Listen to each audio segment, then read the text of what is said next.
เขากองตามเคยพวกเจ้ามาเกาะตอกตามเคยฮะนี่เด็ดกระส่งนาซะโอ้ยตากระบุดีจะเท่าเลยพวกเจ้าเอ้ยเท่ามาแล้วเนอะเห็นหนังงานหูตาซื้อกับพือตาสางนะเห็นใน YouTube ก็กดไลค์กด subscribe กดกระดิ่งให้เด้อพี่น้องเด้อ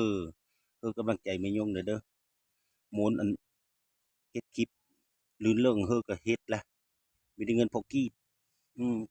วันนี้สิเฮา YouTube วันนี้ลิ้น YouTube เอาเฮาอยู่เฟซ TikTok เฮาตามเคยให้แล้วเด้อพวกเจ้าเด้อติดตามเด้อทาง YouTube พิมพ์คำว่าแม่ยายยงลาวนะเห็นรถอยู่ได้ต่อเดี๋ยวนะลมพัดนะซอยได้เลยมาเอาอยู่นี่หานผู้สาวเด้อนักเขมรหานผู้สาวหานสลาบีผู้เลยจะหมุนมาแล้วนี่ตีนโกตอกเด้อพวกเจ้าเด้องามแล้วกล้วยตานีนะภาษาไทยกล้วยตานีภาษาลาวเรากล้วยตานี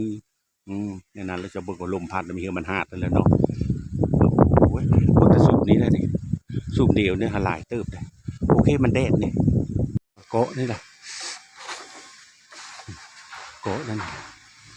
โอ้ยทั้งจะจับกล้องทั้งครึ่งต่อไหมนี่ก็มีเงาก็มีถึงมันได้สิเจ้าคณะลำบากเลยเกาะยอดมาละเนาะเกาะยอดมาละเนาะ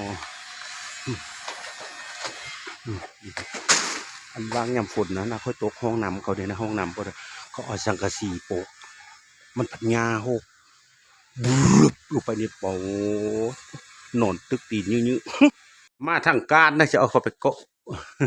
บ่ไหวแล้วค่อยเกาะแล้วค่อยเมยนะมาหอดหื่นแล้วนี่ซื้อหานจีนตองจีนในพัด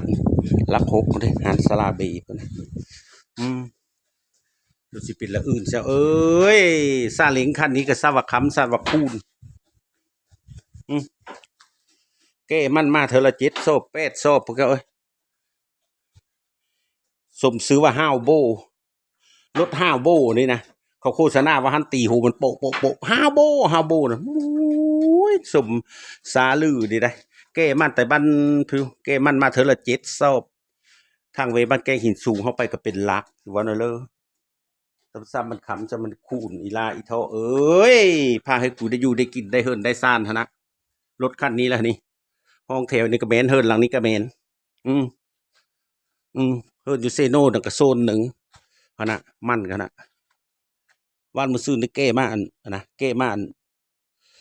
ที่ขันรถเท่าใดนึงก็เพิ่นเอาไปตาอยู่หีดอันนี้เพิ่นเอาล้อซาเล้งตามอันนี้เดี๋ยวเอามาก่อนแห้งไปเลยดินั่นนะสิเอานะข้อมกขบจืดยังว่าโอ้ยโหลคอยนะมีประมาณอาจคุณนะสิเจ้ามีเฮียคนบอกมีพุกยืซื้อเศษบ้านเขามีใครเงินเศษหนึ่งมันก็จะมีไปเลยเศษบ้านนะมีได้หาไปเลยมันก็มดเนาะไม่ได้หาคือกูมือเนี่ยมดไตเงินเศษนะเสื้อคนเลยมีเคยมีเขาก็เคยมีอยู่มันทำมดมีได้หาแล้วก็ซื้อกินมดเด็กเขาท้องนะปอนวับน้ำมือหนึ่ง3 คาบมันว่าพ่อปีเป็นเราสู้เงินดำเท่านั้นนะไปสะอ่อนโซจิตซาถูกบุญเงินคุณทองไม่ได้ประมาณอาจคุณเนาะจังว่าล้อขั้นนี้นะคำคูณแต่แท้คำคูณแท้คำคูณว่าถุพุทโธเมื่อคืนนึกก็ฝันมาลิงติงต้อยฝันเอาเทเอาวาโพดโพมโมมาเตงทราบว่าฝันเสลือบรับมาฝันจุดแจ้งเอาชู4 เธอ 5 เธอฝันจืดแต่โตทำอิฐนั่นละเท่านั้นแหละพวกเจ้าติดตามทั้งคลิป YouTube ค่อยแน่จบบ๊ายบาย